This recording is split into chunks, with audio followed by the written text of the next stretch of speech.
Hi guys, तो इस video lecture में हम डिस्कस करेंगे endocrine function of the hearts. So basically heart को थोड़ा सा एलिबोरेट करते हैं, फिर जाएंगे endocrine function of the heart की तरफ। So basically heart it is a muscular forming organ of our body. तो यहाँ पर हमने क्या किया, एक स्ट्रक्चर भी हार्ट का ड्रा किया हुआ है। अब हार्ट में बेसिकली मेमेलियन हार्ट्स को अगर देखें तो इसमें बेसिकली 4 चैम्बर्स होते हैं। The only exception in the reptile crocodiles है, जिसमें बेसिकली 4 चैम्बर हार्ट्स प्रेजेंट होता है।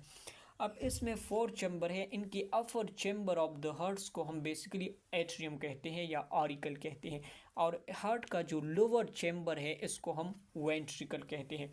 सो बेसिकली हमारे पास 4 चैम्बर, इसमें 2 आर्ट्रियम है और 2 हमारे पास वेंट्रिकल्स हैं।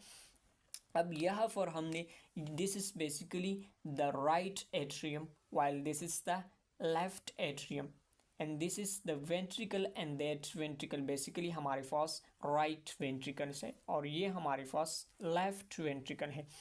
अब बॉडी से जो भी डीऑक्सीजनेटेड ब्लड है वो superior and inferior vena cava की थ्रू आती है राइट एट्रियम में। तो डीऑक्सीजनेटेड सारे ब्लड जो सारी बॉडी से कहाँ पर आते हैं, राइट एट्रियम के तरफ आते हैं। अब यहाँ पर right atrium and right ventricle के दरमियान एक वाल्व होती है जिसको हम ट्राइकस्फिड वाल कहते हैं। अब ट्राइकस्फिड वाल जब ओपन होता है तो राइट एट्रियम से ब्लड राइट वेंट्रिकल की तरफ आती है। अब यहाँ से ब्लड लंग की तरफ जाती है ताकि ऑक्सीजनेट हो जाए। तो यहाँ पर हमारे पास एक ब्लड वेसल है जिसको हम पल्मोनरी आर्टरी कहते हैं। तो पल्मोनरी आर्टरी के थ्रू ये डीऑक्सीजनेटेड ब्लड लंग की तरफ जाती है। अब यहाँ पर हमारे पास the only exception in the artery that is pulmonary artery.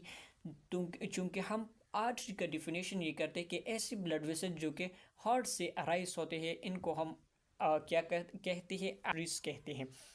अब और इसमें बेसिकली ऑक्सीजनेटेड ब्लड होती है। सो यहाँ पर एक एक्सेप्शन है क्योंकि पल्मोनरी आर्टरी ऐसे आर्टरीज होते हैं जिसमें बेसिकली डीऑक्सीजनेटेड ब्लड होती है। अब जब ये पल्मोनरी आर्टरी के थ्रू लंग्स की तरफ जाती है तो वहाँ पर गैसेस एक्सचेंज होते हैं और ब्लड ऑक्सीजनेटेड होते हैं। तो ये ऑक्सीजनेटेड ब्लड आता है पल्मोनरी वीन की थ्रू, पल्मोनरी वीन। सो पल्मोनरी वेन जो कि हमारे पास क्या है, पल्मोनरी वेन हमारे पास ऐसी किस्म की वेन है, again this is the exception, ऐसी किस्म की वेन है जो कि बेसिकली कैरी करते हैं ऑक्सीजनेटेड ब्लड को। तो ये oxygenated blood through pulmonary vein की थ्रू लेफ्ट एट्रियम में आते हैं और बाइकस्पिड वाल जो कि left atrium and left ventricle के दरमियान प्रेजेंट होते हैं, इनकी थ्रू ये आता है लेफ्ट वेंट्रिकल में। So basically one of the thickest chamber of the heart that is left ventricle. So left and ventricle की तरफ ये आते हैं। अब अगेन हमारे पास ये क्या है, यहाँ पर एक ब्लड वेसल होती है जिसकी थ्रू ब्लड लेफ्ट वेंट्रिकल से सारी बॉडी की तरफ जाती है। इन एक आर्टरी होती है, एक वेसल होती है जिसको हम अयोर्टा कहते हैं। तो इस अयोर्टा की थ्रू ये ऑक्सीजनेटेड ब्लड सारी बॉडी की तरफ जाती है and this is the largest artery in our body. तो बेसिकली जब ये आर्टरी के में ये ऑक्सीजनेटेड ब्लड जाती है तो सेल की तरफ ये ब्लड जाती है और वहाँ पर सेल को बेसिकली ऑक्सीजनेटेड ब्लड प्रोवाइड करते हैं, बेसिकली ऑक्सीजन प्रोवाइड करते हैं, न्यूट्रिएंट एंड हार्मोन्स वगैरह इसी के थ्रू जाती है। सो बेसिकली अगर हार्ट को देखें तो इसका फंक्शन है basically the transport of gases, or you can say the pumping organ that distribute the blood through various tissue and cell. So this is the overall function or working of the hearts. तो यहाँ पर हम basically पढ़ेंगे endocrine function of the hearts. तो ये तो overall इनका basic function है। अब अगेन इनका इंडोक्राइन फंक्शन क्या है, बेसिकली इंडोक्राइन कहते हैं कि ये कुछ हार्मोन सिक्रीट करेगा। अब यहाँ पर इनका जो इंडोक्राइन फंक्शन है this was for the first time discover by Adolfo de Bold's, a Canadian scientist जिसका नाम है एडोल्फो डिबोल्स, इन्होंने हार्ट का एंडोक्राइन फंक्शन डिस्कवर किया। अब बेसिकली किस तरह से इन हार्मोन की डिस्कवरी उन्होंने की कि किस तरह से हार्ट क्या करते हैं, कुछ हार्मोन सिक्रीट करते हैं। अब बेसिकली 1980s में उन्होंने एक एट्रियम जिसको हम आरिकल कहते हैं, जो कि हार्ट का चेम्बर है, उनसे एक एसिड एक्सट्रैक्ट की, और यही एक्सट्रैक्ट उन्होंने रेट को इंजेक्ट किया। तो उन्होंने ऑब्जर्व किया कि रेट में क्या हुआ, इनसे इनमें बेसिकली इंक्रीज वाटर लॉस हुई एंड सोडियम, यूरिन में इनका ज़्यादा वाटर लॉस हुआ एंड सोडियम आयन यूरिन में क्या हुई, ज़्यादा बॉडी से एक्सक्रीट हुई। तो बेसिकली उन्होंने जब ये कंडीशन ऑब्जर्व की, तो जिसकी वजह से यानी एक ज़्यादा वाटर लॉस जिसको हम यूरेसिस कहते हैं एंड नेचुरल यूरेसिस यानी ज़्यादा सोडियम का और यूरिन में एक्सक्रीट होने को हम नेचुरल यूरेसिस कहते हैं। तो इन दो प्रोसेस के यानी डाई यूरेसिस एंड नेचुरल यूरेसिस की वजह से इनका बीपी लोअर हुआ। तो इसी तरह से उन्होंने हार्ट का जो हार्मोन है जिसको हम ANP कहते हैं उनको डिस्कवर किया। So basic for the first time उसको कार्डियोनेट्रिन कहते थे, लेकिन अगेन इनको मॉडिफाई करके इसको आज हम एट्रियल नेट्री यूरेटिक पेप्टाइड कहते हैं। So this is the first hormone that is discover from the hearts, and it show that heart also have endocrine function and it secretes some hormone. So basically इन्हीं hormone को हम discuss करते हैं और इसका क्या फंक्शन है। So basically जो हार्मोन हार्ट से रिलीज होते हैं, सो बेसिकली यहाँ पर 3 टाइप के हार्मोन है जो कि हार्ट से सिक्रीट करते हैं। इनमें फर्स्ट हमारे पास है एट्रियल नेट्री यूरेटिक पेप्टाइड जिसको हम शॉर्टली ANP कहते हैं। दूसरा हमारे पास है ब्रेन नेट्री यूरेटिक पेप्टाइड जिसको हम BNP शॉर्टली कहते हैं। तीसरा हमारे पास है C टाइप नेट्री यूरेटिक पेप्टाइड है। तो ये 3 हार्मोन हार्ट क्या करते हैं, सिक्रीट करते हैं। अब एक का फंक्शन हम डिस्कस, एक एट्रियल नेट्री यूरेटिक पेप्टाइड, इनको हम डिटेल से डिस्कस करेंगे। फिर ये दो brain and C type natriuretic peptide, इनका फंक्शन भी सेम है। So the first hormone that is secreted by the hearts, that is atrial natriuretic peptides। तो अगर देखें तो इनकी स्ट्रक्चर में बेसिकली ये बना होते हैं अमीनो एसिड से। तो बेसिकली इनमें 28 अमीनो एसिड प्रेजेंट होते हैं। दूसरा हमारे पास है, इनको हम एट्रियल नेट्रियूरेटिक पेप्टाइड क्यों कहते हैं। तो basically this is release from the atrial myocytes, क्योंकि हार्ट का जो फर्स्ट चैम्बर जिसको हम अपर चैम्बर हम एट्रियम कहते हैं, तो इस एट्रियम से बेसिकली ये ANP रिलीज होते हैं। तो इस वजह से इसको हम एट्रियल नेट्रियूरेटिक पेप्टाइड, और इसका बेसिक रोल भी क्या है, सोडियम को एक्सक्रीट करना। सो इस वजह से इसको हम एट्रियल यानी हार्ट से रिलीज होते हैं। नेट्रियूरेटिक ये शो करता है क्या, इसका function, and peptide so it show it's basic structure. तो यहाँ पर ये ANP recently it is also found in the hypothalamus of brain CB। ये क्या होते हैं, ये ब्रेन के पार्ट जिसको हम हाइपोथैलेमस कहते हैं इनमें भी प्रेजेंट होते हैं, लेकिन वहाँ पर इनका फंक्शन अननोन है। अब किस तरह से एट्रियल नेट्रियूरेटिक पेप्टाइड पेप्टाइड हार्मोन की क्या होती है, सिक्रीशन होती है। अब जब हमारे बॉडी में BP इंक्रीज होता है या ब्लड वॉल्यूम इंक्रीज होता है, तो ये ब्लड पास होता है हार्ट के चैम्बर जिसको हम एट्रियम कहते हैं। तो ये हाई ब्लड वॉल्यूम जब हार्ट के चैम्बर में आते हैं जिसको हम एट्रियम कहते हैं, वहाँ पर डीऑक्सीजनेटेड ब्लड आता है, तो वहाँ पर ये इनकी वॉल को स्ट्रेच करती है। तो इनकी ओवर स्ट्रेचिंग की वजह से हार्ट का जो मसल है जिसको हम एट्रियल मायोसाइट कहते हैं, ये हार्मोन रिलीज करता है जो बेसिकली बना होता है 28 अमीनो एसिड को जिसको हम ANP कहते हैं। और ये ANP जब रिलीज होता है तो ये एक्शन करता है सोडियम की एक्सक्रीशन को, ये क्या करते हैं, इंक्रीज करते हैं, यानी यूरिन में इनकी एक्सक्रीशन को इंक्रीज करता है, जिसकी वजह से ब्लड वॉल्यूम नॉर्मलाइज होता है या BP नॉर्मल की तरफ आती है। तो इस वजह से इनका ओवरऑल प्रोसेस है कि किस तरह से ANP की सिक्रीशन होती है फ्रॉम द हार्ट्स, एंड किस तरह से ये सोडियम की सिक्रीशन करती है वो हम यहाँ पर डिस्कस करते हैं, the effect of ANP on the sodium excretion. जैसे हमने यहाँ पर बात की कि जब ANP सिक्रीट होता है फ्रॉम द एट्रियल मसल, तो ये क्या करते हैं, सोडियम की एक्सक्रीशन को इंक्रीज करता है, यानी सोडियम का जो एलिमिनेशन है बॉडी से, इनको क्या करते हैं, इंक्रीज करते हैं। अब किस तरह से ये सोडियम की एक्सक्रीशन को इंक्रीज करता है, तो बेसिकली ये relaxing the mesangial cell and dilating the afferent arterioles. So basically ये glomerulus filtration rate को increase करता है। तो यहाँ पर इसको अंडरस्टैंड करने के लिए मैंने यहाँ पर नेफ्रॉन का स्ट्रक्चर भी ड्रा किया हुआ है। अब यहाँ पर जो भी आर्टरी नेफ्रॉन की तरफ ब्लड लेकर आती है, इसको हम कहते हैं afferent arterioles, afferent arterioles, afferent with a arterioles. और जो भी आर्टरी इस ग्लोमेरुलस या जो कि नेफ्रॉन का एक पार्ट है उससे ब्लड लेकर जाती है, इसको हम कहते हैं efferent arteriole, E with exit, efferent arterioles. तो ये बेसिकली ये जो एफरेंट आर्टरियोल्स है, यानी वो आर्टरी जो कि नेफ्रॉन की तरफ ब्लड लेकर, ऑक्सीजनेटेड ब्लड लेकर आती है, इसको हम एफरेंट आर्टरियोल्स कहते हैं। अब यहाँ पर ये भी इम्पॉर्टेंट है, one of the interesting case in our body, जो कि यहाँ पर कैपिलरी को फिट करती है एफ दोनों साइड में। यहाँ पर हमने बात की कि कैपिलरी लेवल पर क्या होती है, एक साइड पर आर्टरियोल्स होते हैं तो दूसरे पर साइड पर वीन्स होते हैं जिसमें डीऑक्सीजनेटेड ब्लड होते हैं। तो this is only the one example in our body जो कि कैपिलरी के दोनों साइड पर आर्टरियोल्स प्रेजेंट होते हैं। अब ये ANP क्या करते हैं, इस एफरेंट आर्टरियोल की जो डायलेट करती है, इनकी लेंथ को इंक्रीज करती है। और कुछ मेसेंजियल सेल, यहाँ पर जक्स्ट्रा ग्लोमेरुलर apparatus के कुछ सेल होते हैं जिसको हम मेसेंजियल सेल कहते हैं, इनको रिलैक्स करते हैं। तो इसकी वजह से जो इंक्रीज ग्लोमेरुलर फिल्ट्रेशन रेट हो जाती है, जिसकी वजह से ज़्यादा सोडियम बोमेन कैप्सूल में आती है।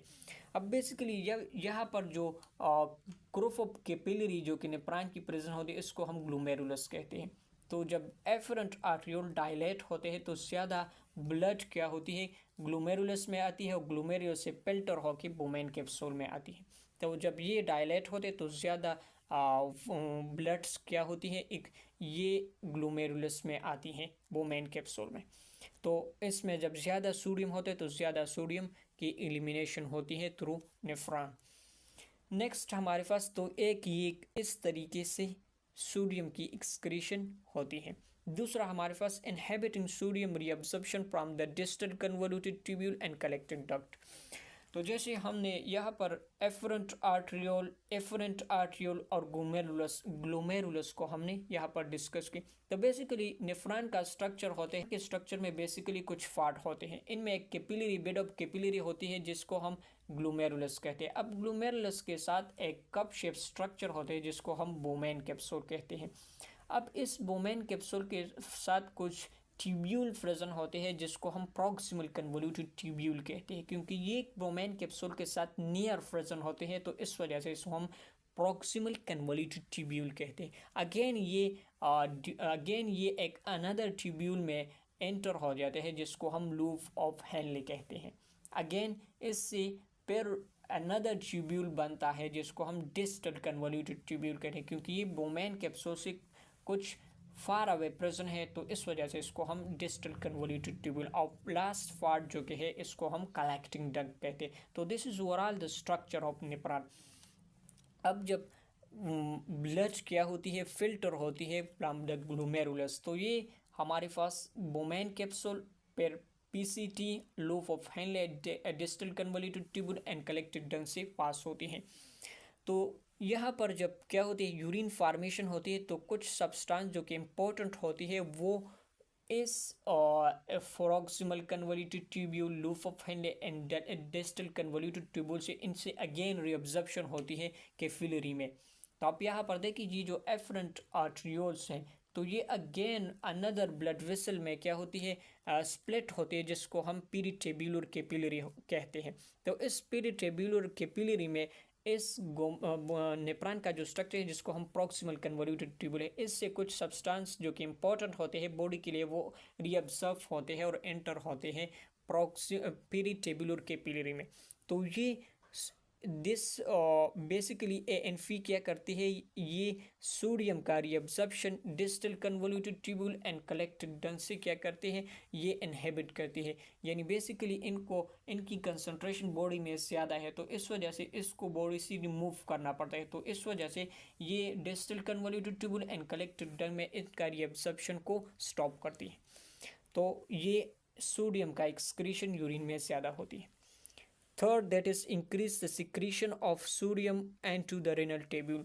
अब जो भी सोडियम ब्लड में प्रेजेंट है यहाँ पर जो पेरिटेब्यूल और कैपिलरी है, तो इससे कुछ जो सब्सटेंस बॉडी के लिए अनवांटेड है या ज़्यादा अमाउंट में है, जो पॉइजन है, कुछ ड्रग्स है, तो इनको अगेन इन कैपिलरी से ट्यूब्यूल में इंटर किया जाता है, जिसको हम ट्यूबुलर सिक्रीशन कहते हैं। तो ट्यूबुलर सिक्रीशन के ज़रिए अगर कोई sodium ion in blood capillaries में प्रेजेंट होते हैं, तो वो अगेन इनकी सिक्रीशन होती है from the blood and to the lumen of the tubule. तो इन तीन प्रोसेस के थ्रू सोडियम आयन की सिक्रीशन को क्या करते हैं, ANP कंट्रोल करती है। नेक्स्ट हम ANP का इफेक्ट देखते हैं ब्लड प्रेशर पर। जैसे हमने डिस्कवरी में भी बात की है, जब उन्होंने इंजेक्शन राइट को दी तो इनमें क्या हुआ, basically water loss and sodium का लॉस उनमें इंक्रीज हुआ, और जिसकी रिजल्ट में उनका BP डिक्रीज हुआ। तो अब किस तरह से ये ANP BP को डिक्रीज करती हैं। सो बेसिकली जब ब्लड वेसल में, ये हमारे पास ब्लड वेसल है, अब जब ब्लड वेसल में ब्लड जाती है तो ये ब्लड क्या करती है, ब्लड वेसल की वॉल पर पोर्स अप्लाई करती हैं, जिसको हम कहते हैं ब्लड प्रेशर्स। तो ANP बेसिकली ब्लड प्रेशर को डिक्रीज करते हैं। तो किस तरह से ये BP को डिक्रीज करते हैं वो हम अभी देखेंगे। The first step through which they can decrease the blood pressure, that is vasodilation, by relaxing the smooth muscle fiber mainly and the arteriole and venules। अब हमारे पास जो ब्लड वेसल है मेनली आर्ट्रियोल्स एंड वेन्यूल्स, तो इनमें basically smooth muscle fibre होते हैं। तो smooth muscle fibre basically इनमें होते हैं, तो ये क्या करते हैं, ये इन स्मूथ मसल फाइबर को रिलैक्स करते हैं। तो जिसकी वजह से अगर नॉर्मली आर्ट्रियोल का इतना साइज था, तो ये स्मूथ मसल को जब रिलैक्स करते हैं तो इनका क्या करते हैं, इन ब्लड वेसल का डायमीटर इंक्रीज होता है, जिसको हम वेसोडाइलेशन कहते हैं। तो जब ब्लड वेसल का डायमीटर कम होते हैं तो इस केस में ब्लड प्रेशर ज़्यादा होते हैं। जब ब्लड वेसल का डायमीटर हम इंक्रीज करते हैं तो इस केस में BP डिक्रीज होते हैं। तो ये smooth muscle fibre basically arteriole and venule में इनको क्या करते हैं, रिलैक्स करते हैं, जिसकी वजह से वेसोडाइलेशन होती है, वेसोडाइलेशन से BP डिक्रीज होती है। The next one that is inhibiting renin secretion from the juxtaglomerular apparatus। तो किडनी में खास किस्म का स्ट्रक्चर होता है, जिससे क्या होती है, एक हार्मोन रिलीज होती है, जिसको हम रेनिन कहते हैं। और ये रेनिन क्या करती है, जब BP डाउन हो जाते हैं तो ये BP को अगेन नॉर्मलाइज लेवल तक लेकर आती है। तो ये क्या करते हैं, ये बेसिकली इन रेनिन की सिक्रीशन को इनहिबिट करते हैं, क्योंकि बेसिकली ब्लड प्रेशर ऑलरेडी क्या है, वो इंक्रीज है। तो इस वजह से ये रेनिन को इनहिबिट करती है, जिसकी वजह से BP डिक्रीज होती है। Next one that is inhibiting vaso contraction effect of angiotensin 2। तो रास मैकेनिज्म में हमारे पास एक हार्मोन है जिसको हम एंजियोटेंसिन 2 कहते हैं। तो ये एंजियोटेंसिन बेसिकली क्या करते हैं, वेजो कंट्रैक्शन करते हैं, यानी ब्लड वेसल को क्या कहते हैं, इनकी डायमीटर को कम करती है, तो इसको हम वेजो कंट्रैक्शन कहते हैं। तो ये एंजियोटेंसिन को इनहिबिट करती है ताकि ये वेजो कंट्रैक्शन ना करे, क्योंकि ऑलरेडी BP क्या है, इंक्रीज है, इनको क्या करना है, डिक्रीज करना है। तो इस वजह से ये एंजियोटेंसिन को क्या करती है, इनहिबिट करती है। सो इन तीन तरीकों से ये क्या करते हैं, ANP BP को डिक्रीज करते हैं। अब हमारा जो नेक्स्ट हार्मोन है जो कि हार्ट से रिलीज होते हैं, इनको हम ब्रेन नेट्रियूरेटिक पेप्टाइड कहते हैं। अगर इनकी स्ट्रक्चर की बात करें तो ये बना होते हैं बेसिकली 32 अमीनो एसिड से। ये एक पॉलीपेप्टाइड है जिसमें 32 अमीनो एसिड होते हैं। अगर इनकी सिक्रीशन की बात करते हैं तो ये सिक्रीट होता है वेंट्रिकल मायोसाइट से। जबकि ANP एट्रियल मायोसाइट से सिक्रेट होते थे। अब यहाँ पर again in it is also secreted in सब पार्ट ऑफ द ब्रेन। ये BNP बेसिकली ब्रेन में भी सिक्रेट होते हैं। तो इनका स्टिमुलेट की कौन सा स्टिमुलस ये इनको ब्रेन में भी सिक्रेट करते हैं, ये दिस इज़ नॉट नॉन। तो इस वजह से डिस्कवरी भी ब्रेन से हुई है, तो इस वजह से इसको हम ब्रेन नाइट्रोयूरेटिक पेप्टाइड कहते हैं। अब बेसिकली इनका क्लिनिकल इम्पोर्टेंस भी है इस BNP हार्मोन का।